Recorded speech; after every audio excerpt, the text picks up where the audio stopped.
সবচেয়ে আশ্চর্যের ব্যাপারটা কি বলতো?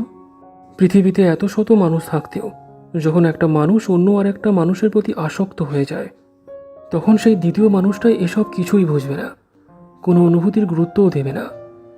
তাই তো গভীর প্রেমে আসক্ত করে এই ছেড়ে যাওয়ার ব্যাপারটা না বেশ ভয়ঙ্কর। কারোর প্রতি এই আসক্তি জিনিসটা এমনি এমনি হুট করে অথবা কয়েকদিন বা কয়েক মাস একসঙ্গে থাকলেও যে আসে না। অনেকটা সময়, অনেকটা সময় ধরে একটা মানুষের সাথে তার অনুভূতির সাথে মিশতে মিশতে তবেই প্রেমের জন্ম হয়। তারপর সেই প্রেমের মানুষটা ধীরে ধীরে অভ্যাসে কিংবা আসক্তিতে পরিণত হয়ে ওঠে। সম্পর্কে যখন এক পক্ষ অনুভূতি নিয়ে গভীর হয়ে ওঠে, তখন অপর পক্ষের অবহেলা বেড়ে যায়।